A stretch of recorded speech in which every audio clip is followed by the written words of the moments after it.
Steven Masatu Wasira, makamu mwenyekiti wa CCM Bara, asalimie. Karibu sana.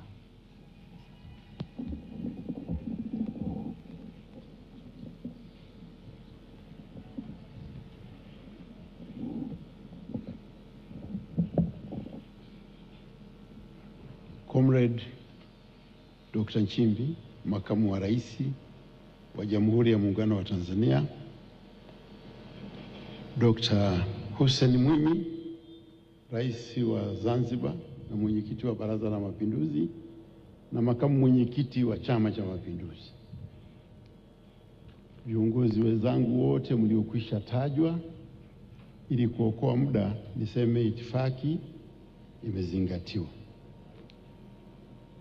Kwanza namshukuru sana Mama Janet Magufuli ambaye katika mialiko mingi sana aliyofanya hakusahau kukiarika mimi kuwa mwakilishi wa Chama cha Mapinduzi. Kwanza tunamkumbuka Rais wa awamu ya 5 Dr.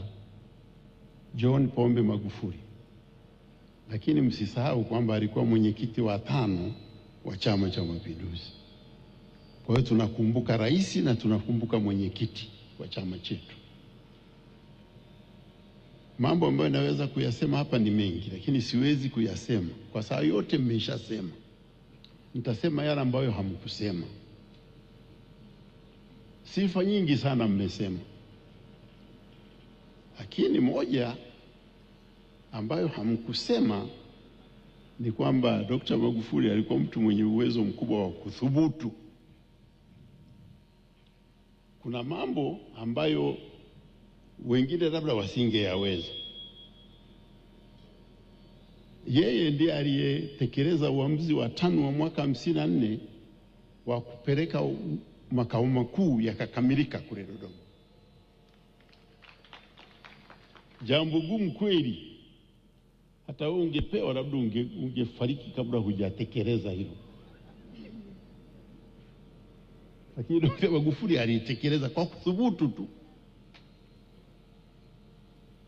Kwa hiyo kwa kweli kila mtu ana karama ya kwake, ndio hiyo moja ya kuthubutu, na nyingine nyingi ambayo amesema. Wako waliosema alikuwa mzalendo. Mimi nakubaliana nao, lakini nataka kutoa ushuhuda wa uzalendo wake. Madhumuni ya chama cha 5 na CCM yameandikwa, yanasema moja ni kuhakikisha kwamba rasilimali za taifa zinatumika kuondoa umaskini, maradhi na ujinga. Na rasilimali hizo ni pamoja na madini, gesi na vitu vingine vyote na ardhi. Wawekezaji waliokuwa wanaingia kwenye madini hapa walikuwa wanatupa kitu kinaitwa mrabaha. Kuna wakati walikuwa wanatupa 3% tu. Hayati Magufuli alipambana nao, akahakikisha bila kutoa hasa senti serikali inamiliki 16% ya migodi ile mikubwa inayotoa faida kubwa zaidi kutokana na madini. Hiyo ndio kielezo cha uzalendo. Wengine wakipewa wanaanza kula ule mrahaba. Yeye akahakikisha nchi inapata faida kutokana na madini ambayo ni rasilimali yetu. Hicho ni kielelezo kikubwa sana cha uzalendo.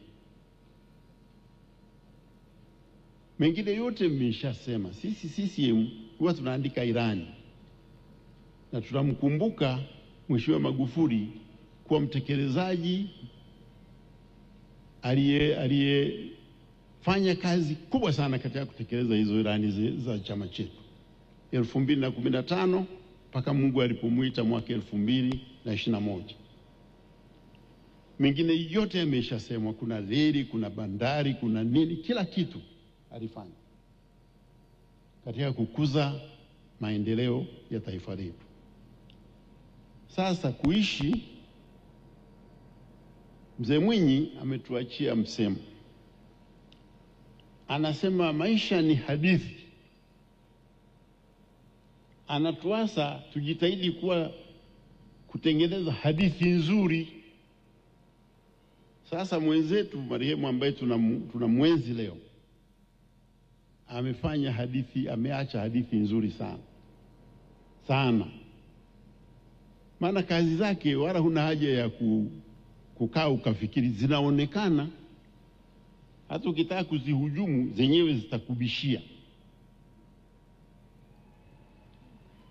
Kuna reli, kuna madaraja yapo na yataendelea kuwepo. Kwa hiyo hadithi ya hayati Magufuli ni hadithi njema kwa maendeleo ya Tanzania, na sisi CCM tunamwenzi sana kwa sababu hiyo, na tunajifunza kutoka hapo na kuhakikisha kazi alizozianza zinaendelezwa kikamilifu. Baada ya maelezo hayo, nawashukuru sana Kanisa Katoliki kwa ibada. Nawashukuru viongozi wetu wa dini ambao nimewaona wamekuja, dini zote, ndio kielelezo cha umoja wa taifa letu. Vyama vyetu vinasimamia umoja, na tunaamini kwa umoja amani itadumu. Baada ya maelezo hayo, asanteni sana kwa kunisikiliza, na tuendelee kumwenzi Dr. John Pombe Magufuli, rais wetu wa 5 na mwenyekiti wa Chama cha Mapinduzi wa 5. Asanteni sana. Asante sana Mheshimiwa Makamu wa Rais wa Jamhuri ya Muungano wa Tanzania. Kwa kufuata itifaki ya muhimili, naomba nichukue nafasi hii nimwalike Mheshimiwa George Mchechu Masaju, Jaji Mkuu wa Tanzania, kwa salamu fupi. Karibu sana.